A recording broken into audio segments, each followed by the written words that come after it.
Hey y'all, welcome back to TorontoKeyboardMan. Today we're going to be taking a look at one of the most interesting keyboards of 2025, in my opinion. And everyone is entitled to their own opinions, of course, but if you don't think that this is one of the coolest boards after this video, it's okay to be wrong. But anyways, all jokes aside, there are some really cool functions in this keyboard that we've never seen before in any HE board, or honestly any keyboard for that matter. And we'll talk about the hub over here in a bit, but let's just plug this thing in. And as you can see there for a second, the coolest thing about this board is all the lighting effects. It even has an RGB strap, which is a really cool innovation. It just plugs right into the PCB. And we're just scrolling through the functions here until we find, there we go, the microphone function. So it even has a built-in microphone and can detect noises and put on a really cool visualizer effect. And another cool thing about this keyboard is that if you long press the end of the strap there, it takes you directly into the driver on your web. And as you can see there, that's what the driver looks like. It has a lot of different functions that we can use to customize the keyboard, as well as customize some of the lighting options. I also just wanted to note that the LEDs that you see on the back plate here are not in the current batch, and instead will be coming in the next round. So definitely be on the lookout for that. And here we're just going to jump in straight to the driver and take a look at some of the functions.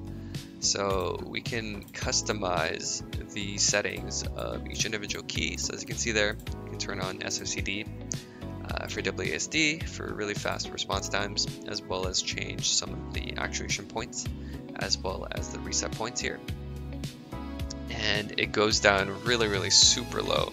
So no matter what game you're playing and what preferences you have, this keyboard will be able to accommodate it all. And here we're just turning it down.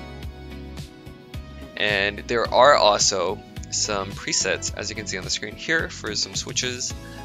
It contains presets for a lot of the common switches, such as the TTC King of Magnetic. But before we get into that, I'd just like to quickly go over some of the specs of this keyboard.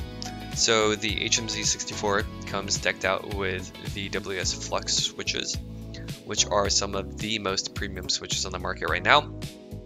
They retail for about $2 per switch, and the keyboard comes with 64 of those bad boys. So you can be rest assured that you're getting the best possible experience out of this keyboard.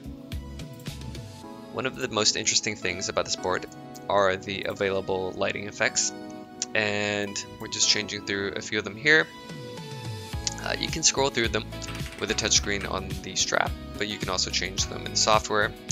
And if you really wanted to, you could even customize some of the colors as well as the text. So we're just gonna type something in here, nice play. And as you can see there, it changes on the strap. Really cool function. And now we're gonna jump into something that you've probably been eyeing for the whole video, if I'm being honest. And that's the hub. So it's a really interesting piece of tech that we have here. And the good thing to know about this is that it also comes with its own driver. And so the thing with the HM64 is that it really requires a lot of power for all of the RGB effects.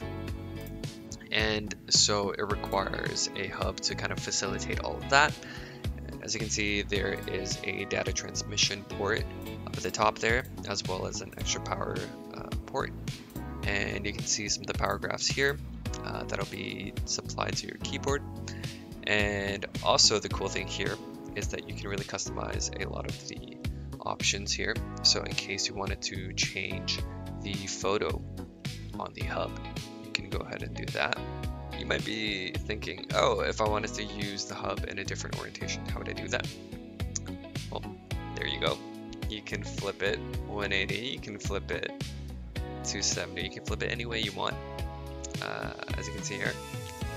And yeah, it really just makes for a really convenient customization option in case you have limited disk space, in case you wanted to route your cables a certain way.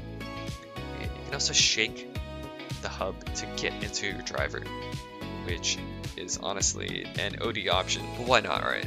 So all in all, the HM64 is a top of the line keyboard in terms of both performance and aesthetics, with some really cool lighting effects that are really one of one right now.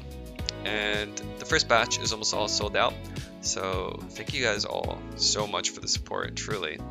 And please do keep an eye out for round 2 if anything in this video caught your attention.